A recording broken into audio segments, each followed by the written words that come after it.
You're listening to the Veterinary Innovation Podcast.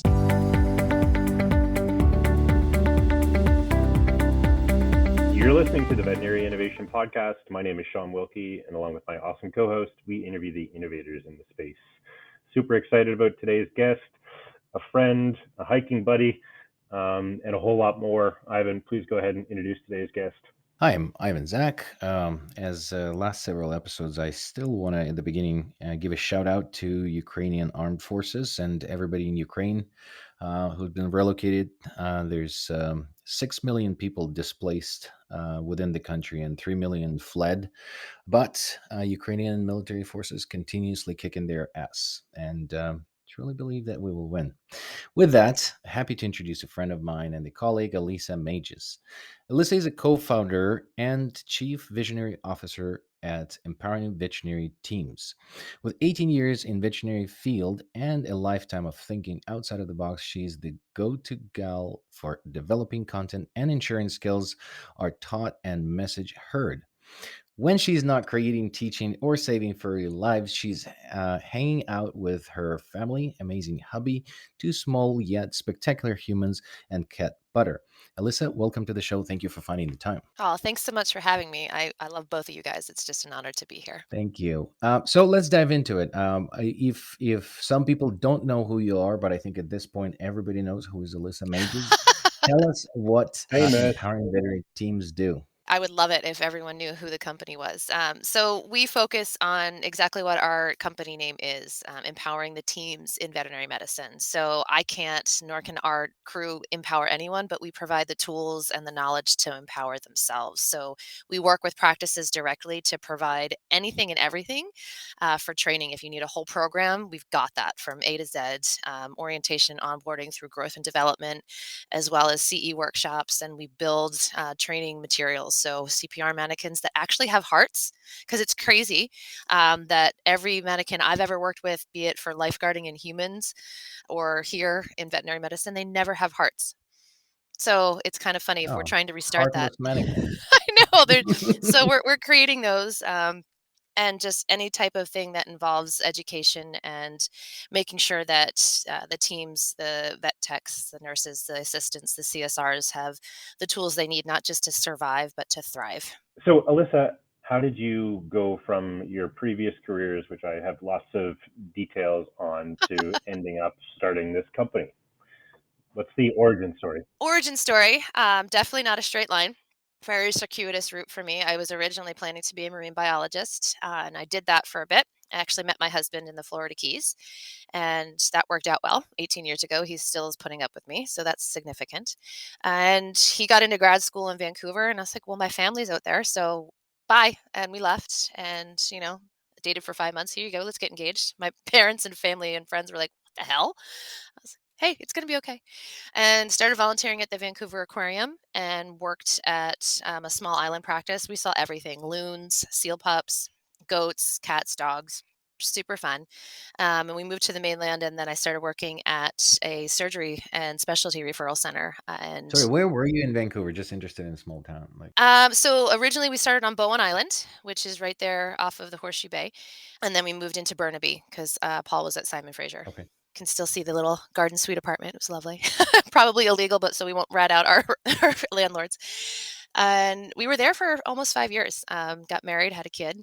And that was the kind of pivotal point because I was, after working in the OR as a scrub nurse, it was just, this is what I want to do. And so my mentor at the time was like, well, do it, apply for it. And I got in. I got into Tufts. And then the next week found out we were going to be parents. And my folks are in Philadelphia. Paul was still had a year and a half left in grad school. All of my friends were scattered. I didn't know anybody. And to be a brand new mom, I was like, so I opted to not go. And my mentor said, good. And that was actually her. She told me to do that. She said, you get one chance to be a first-time mom. If you're meant to be a veterinarian, you will be. And I wasn't. And that's okay, because when we moved back to the States, because Canada was like, hey, your work visas are done, get out. I was like, that's fair. I mean, we are Americans after all. It was 2008, not We're the building a best wall time. now. Gosh, I hope it's more don't get me started on walls in this country. Oh my gosh. But no, it was a great thing, even though, we thought we had jobs lined up in Florida, and just kidding. It's 2008. Nothing's viable. That was that lovely recession time. So yay, brand new baby and fairly newlywed. Let's move back in with your parents. That felt good. But fortunately, they're awesome humans, and it was really exactly what we needed. And vet techs can work anywhere. So I got a job in a kind of a hybrid practice like urgent care and GP, but I stuck on the emergency side and realized that I knew what I was doing and I was pretty damn good at it, but I didn't know the whys, even though I had my BS in biology. So I went back to school and was working full time, going to school part time, had a toddler, and oh, my friend's starting a new practice. Why don't you go be her head tech? Okay. So we moved down into the city and did that with her and got my degree. And just to add more fun to it, get pregnant again, have another kid. Okay. So kind of pivoted around. I thought I was going to stay there for a while, but really liked emergency too much. And so we moved out to the suburbs. Yeah, I'm a suburban white mom. It happens. I'm a cool one though. You can't see me on this podcast, but I do have a mohawk. So there. And got into a really great practice where I was in emergency and then did anesthesia. And then they needed a gal that could do, or a teammate that could do anesthesia for oncology because we were doing intrathoracic, intracavitary chemo. So did that. And then my knees broke. I've had 7 knee surgeries now total. Holy shit. Yeah, a lot. Well, it's in vet med, right? Our knees are our backs. Unfortunately, my back's okay for now, knocking on so much wood. And so I had my right knee reconstructed in 2011 and the left knee was like, my turn. So I literally had just removed a doxorubicin catheter and I went down. So my body was like, you're done. And so I took about 9 months off and I did pharmaceutical sales, which was a bad fit. Not good for me. And it was a good lesson. I found out that I'm not good at everything. It was, you're bad at this. Okay. But I also got a position where I got my degree as an adjunct professor. And they're like, we need you to teach dentistry. And I was like, I don't do teeth. So I had to do a lot of CE. I took probably 4 or 5 courses just to get up to snuff on it and worked with the dentistry team at the hospital I was at so I could actually do a decent dental x-ray since I'm teaching it. And then did emergency labs with the kids and just, I loved it.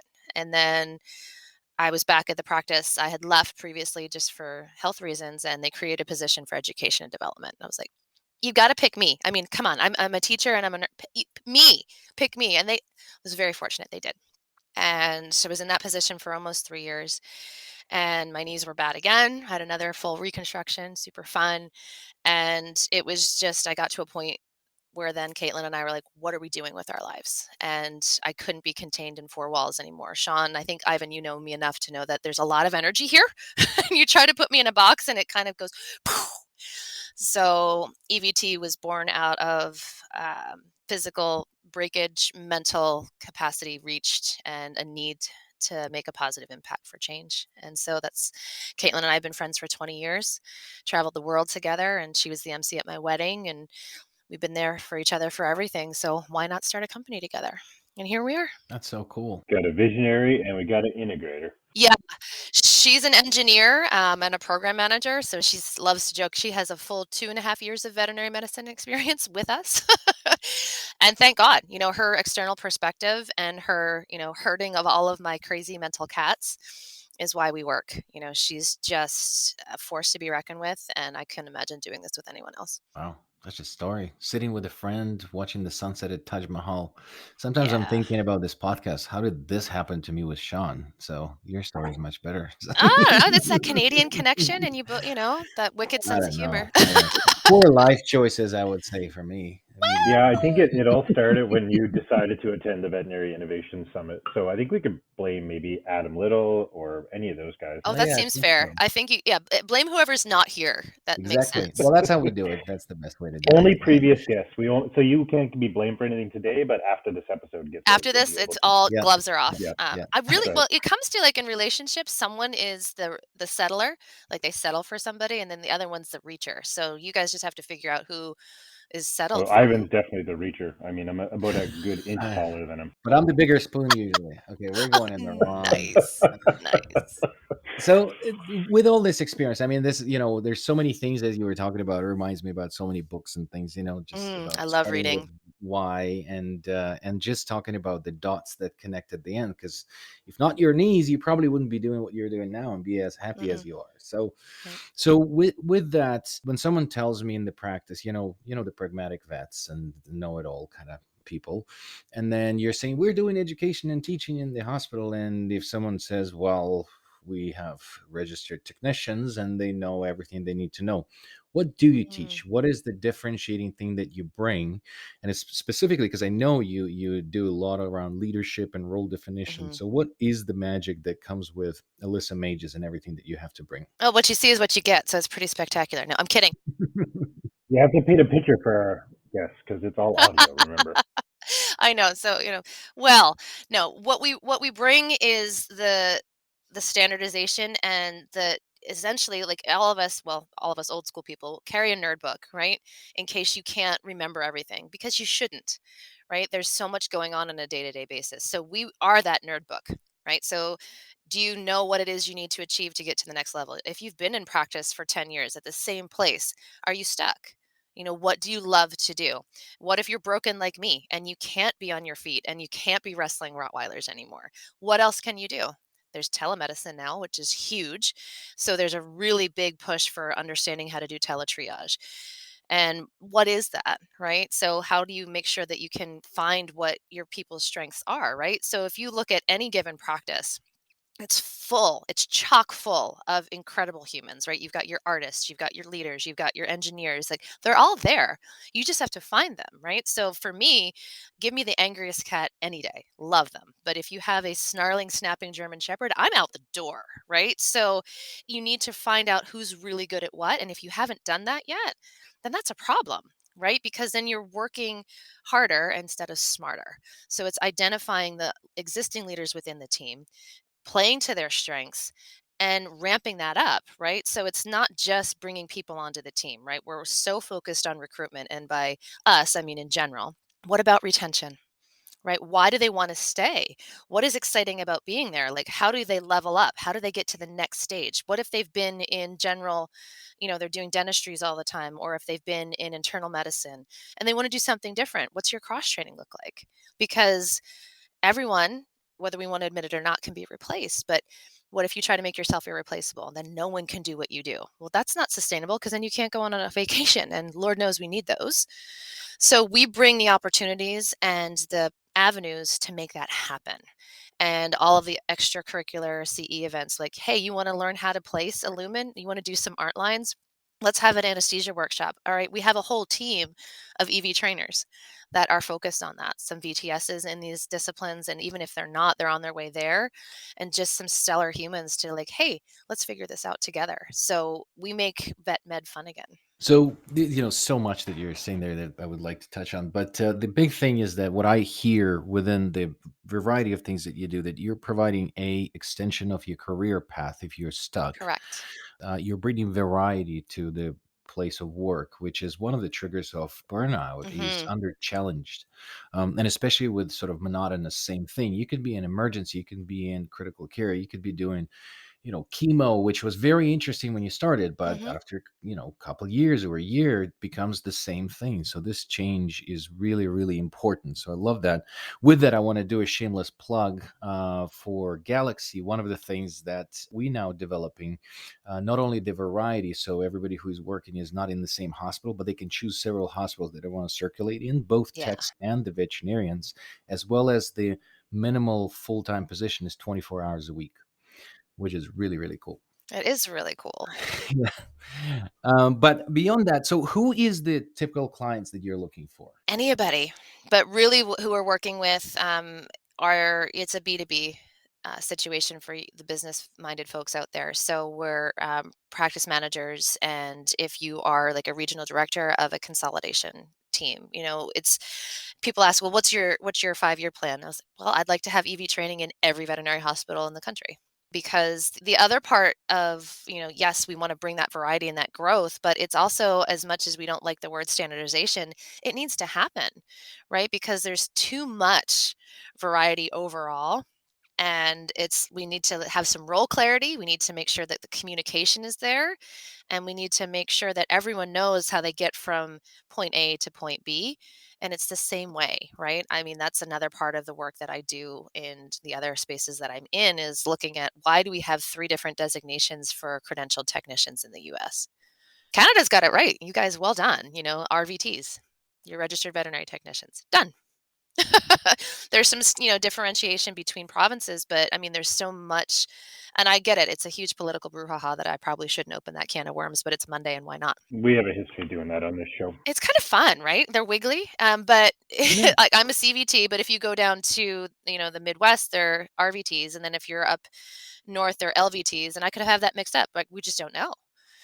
So until we can get that clarified and standardized, the bantering around of the term nurse, that's a protected term anyway, for the human realm. So we've got to figure our stuff out and get it standardized and accredited appropriately before we can move forward. So that's, again, part of the work that we're doing along with the growth and development, is to make sure there's a clear-cut path for everyone to follow. Cool. So one of the lovely things that we get to do, because we get to have so many conversations with so many people across this industry, is kind of connect dots. And so something that you had said kind of triggered me back to, Ivan, something that you had said on a previous episode around burnout. And burnout kind of often exists when people don't feel challenged, when they don't have any goals. And then in my personal life, my partner works at an organization that has 300,000 employees, IBM. And Yeah. they are required every quarter to attain certain training badges. It's a thing. It's how they function. And there's a lot of pressure to make sure that they keep up their training, but it seems like there's a golden opportunity to kind of help kind of further the burnout cause by moving the goalposts, so to speak, for people in vet med. And I'm curious what you think about that, Alyssa. Like, does this continuing training model help people feel challenged and engaged in their job? And have you seen examples of that so far in your evolution as a company? Oh, that's a great question, and it's so multifaceted. Hey, because we're still so young. I've been only been doing this full time, not even 2 years yet. And the first 6 months was really networking and getting our name out there before we could get stuff done. So what I would say to that is, right now, similar to what you were mentioning with IBM, we have requirements for continuing education. Ivan can speak to this from a veterinarian's perspective, a certain amount of credits, but that's every 2 years, right? So you don't have to do it on that fast of a track, right? It's not quarterly. And that may be a different, like a really great idea of a model to implement, right? Is instead of yes, it's due by this 2-year mark, but you need to have X amount done at this quarter and X amount done at this quarter, and make sure that people are really like, hey, there's a timeline to this, and it goes right into your SMART goals, right? Let's make sure it's specific, it's measurable, it's attainable, it's recordable and time bound.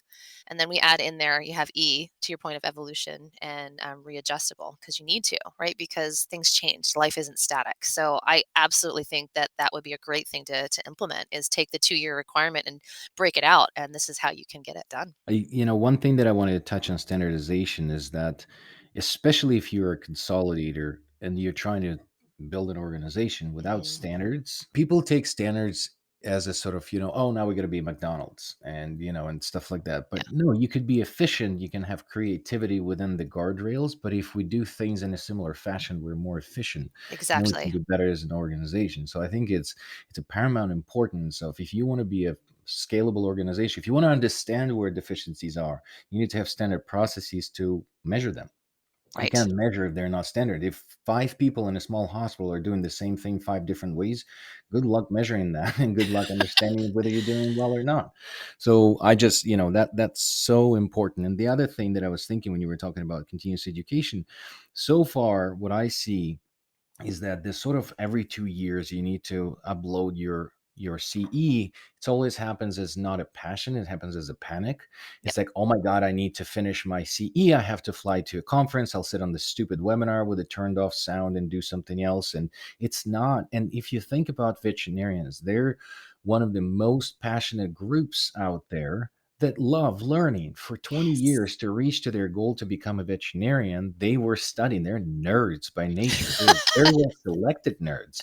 So not embracing that, because if you're a nerd, your intrinsic motivation is continue being a nerd. And if you Yeah. finish being, and I mean, it's all in a good way. Please don't take me as nerd as a bad word here, but it's the people that are, let's call them people that are passionate about learning, nerds. And but the thing is that that's what motivates people. So why don't you structure their life after graduation, living their passion and learning, and then continuously driving that intrinsic motivation? Not you have to, but you can, and let me help you to structure it. And what you're doing, I think it's driving that as well. So that's amazing. But if someone hears this and they're like, okay, that's cool, how do I diagnose myself as a business that I need to talk to Alyssa? How do I look at the business and say, oh, I need to talk to Alyssa because I have XYZ? That's a softball for you. Don't screw Oh, it up. and I Don't I screw it up. love that. This is Okay. your Oh my one God. chance. No pressure. It's really taking that step back, right? It's getting that perspective and making sure that you are, we take temperatures every day, like hundreds of times a day. So this is when you take the temperature, not just of the team, but of yourself. And this is the challenging part, right? So it's got to like, okay, I need to take a minute and see what's actually happening. Like, look at your team. Are they running around with like chickens without heads and feet? Because that's really kind of where we're all at right now. So what's causing that? And hey, have you checked in with your CSRs? They tend to be the forgotten members of the team, which is horrible, because they are literally the heartbeat of the hospital. We wouldn't have jobs without these humans, right? They're incredible. And I can say that because I've actually sat in that chair and it is hard, right? And it's, not taking away, I'm a CVT. I know how hard that job is too. But I think really opening the doors literally, because when they shut between departments, it stops, right? So opening those doors, taking a day and walking through and listening actively, like what's actually happening. And if you need that help with it, that's where we come in. Like that's the initial part of what we do is we do a 2 to 3 hour evaluation. We send you paperwork ahead of time for you to do a self-assessment, and then we come in and do that listening, looking, and all of that kind of stuff as well. So it's really making sure you do a deep dive within yourself and take the temperature and read that room and see what you're dealing with. So there is a self fill-in test. There's like a Mhm. urine strip, let's call it, that you can do.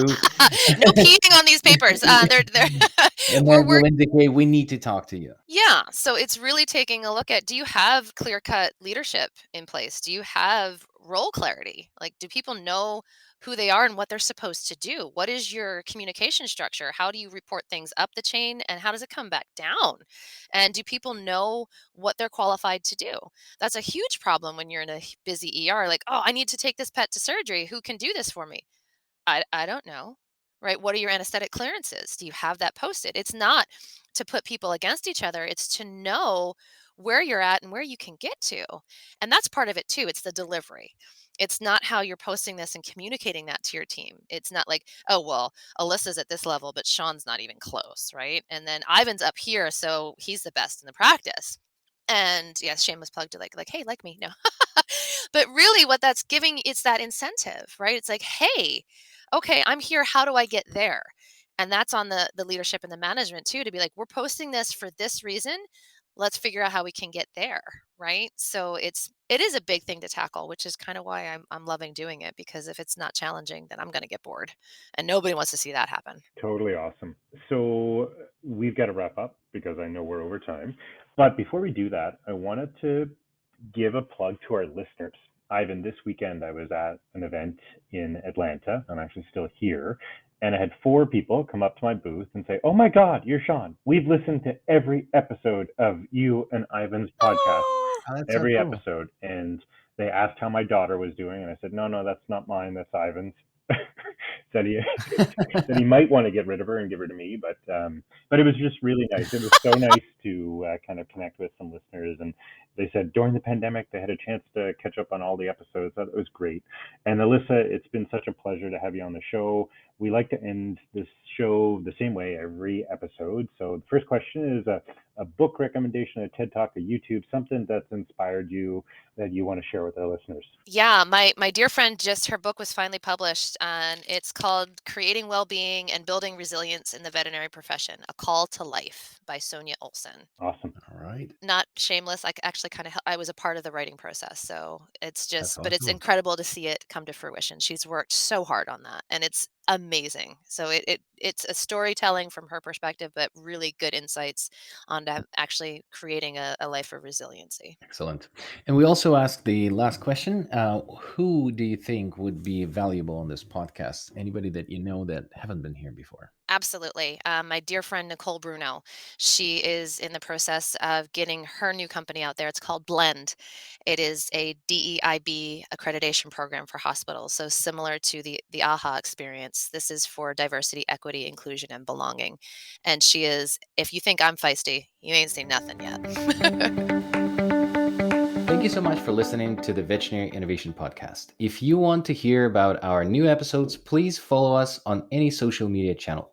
Also, you can check out our website at veterinaryinnovationpodcast.com. See you next week.